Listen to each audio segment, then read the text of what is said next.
आउ नाहांती कांटा लगा गर्ल शेफाली जरियाला पूर्वरु होइतिला तांकर मृत्युर भविष्यवाणी। एबे पुराना वीडियो हेउछि भाइराल। सत हेला पारस छाब्रांक गणना।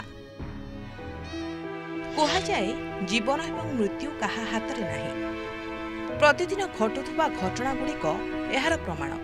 दीर्घ असुस्थता परे दुनिया छाड़िबा किंबा बयस हेले मृत्यु हेबा ठीक अछि, एहा तो स्वाभाविक।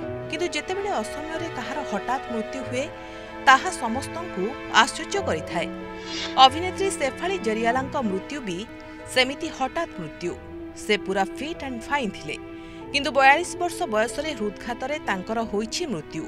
असमयरे तांकर मृत्यु समस्तंकु करिछि स्तब्ध। मुंबई स्थित घरे शेफालींकु आसीथिला हार्ट अटैक।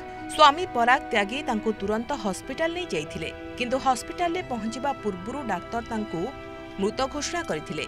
ए दुखद खबर भितरे शेफालींकर किछि मास पूर्वर एक वीडियो हेउछि भाइराल। जे वीडियो रे तांको मृत्युर होइथिला भविष्यवाणी। एक पॉडकास्ट रे पूर्वतन बिग बॉस प्रतियोगी पारस छाब्रा तांको मृत्युर भविष्यवाणी करथिले। से शेफालींक राशि ग्रह नक्षत्र विश्लेषण करी तांको हठात मृत्यु संभावनार संकेत देथिले, जहा सत होइथिबा चर्चा हेउछि। पारस छाब्रा सलमान खान को शो बिग बॉस 13 रे फाइनालिस्ट थिले। सेही सीजन रे शेफाली मध्य वाइल्ड कार्ड एंट्री प्रतियोगी भाबरे शो रे पहुंचिथिले। सेठारु उभय भल बंधु होइथिले। मृत्युर किछि मास पूर्वे शेफाली पारस को यूट्यूब पॉडकास्ट आब्राकाडाब्रा रे नजर आसीथिले।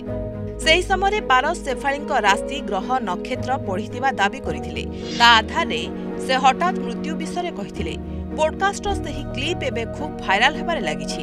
एथिरे पारस कहउचंती, मु तुमर जातक देखिली। चंद्र केतु एवं बुध तुमर अष्टम ग्रह रे अछंती। चंद्र एवं केतु एकाठी रहिबा सबुठु खराब बोली विवेचना करा जाय। एहा अष्टम घर पई क्षति। एमितिरे हठात मृत्यु हेबा आ फेमस हेबार संभावना थाए। तुमर चंद्र एवं केतु खराब अछि आ बुध मध्य सेमानक सहित अछि। चंद्र एवं बुध एकाठी आदौ रही पारंतिनी। चंद्र एवं बुध जदि मुहामुही बसी जाती ताहले एहा मध्य खूब चिंता सृष्टि करे। जदि सेमाने एकाठी बसंती ताले स्नायुगत समस्या भी देखा देइथाए।